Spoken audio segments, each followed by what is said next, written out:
உன்னதமான அவதாரம்.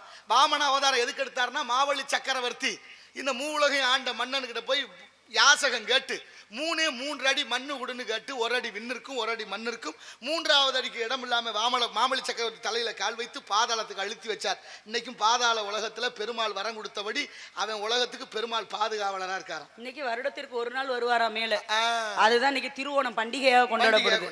ஆமா, இப்படி எத்தனை விஷயங்கள் படிச்சு வச்சு இப்படி என்ற கேள்வியா இருக்கட்டும். அதனால ஒண்ணு இல்ல. கிருஷ்ண பரமாத்மா பிறக்கும் போதே கால் கட்டவர்ல வாயில வச்சு பிறந்தாருன்றாங்க. ஆமா, அது என்ன காரணமா? கால் பெருவரல ஏன் கண்ணங்க சப்படாரு?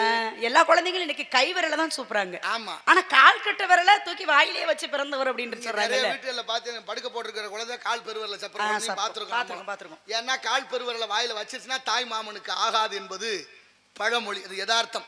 அதனால கண்ணன் பிறந்தது கம்சனை அழிப்பதற்காக. கம்சனுடைய தங்கச்சி தேவகிக்கு பிறந்தவன் தான் கண்ண பரமாத்மா 8வது குழந்தையாக. கல்யாணம் பண்ணி கொடுக்கும் போதே அசரீரி ஒலிக்குது, கம்சா உன் தங்கச்சி வயிற்றுல பிறக்கிற 8வது குழந்தைக்கு உனக்கு அழிவு வரப்போது அந்த குழந்தையால. அவன் முடிவு பண்ணிட்டான், ஆகா 8வது குழந்தை கீழே இருந்து மேலையா மேல இருந்து கீழே, எந்த குழந்தைய கணக்கு பண்றது, எங்கிட்ட இருந்து என்றது முதல்ல இருந்து கொள்ளு.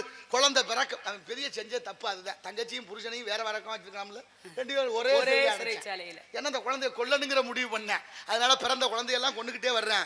8வது குழந்தைய மாத்தி வைக்கிறாங்க. யசோதை இடத்துல வளர்கிறாள் எம்பெருமான் கண்ண பரமாத்மா.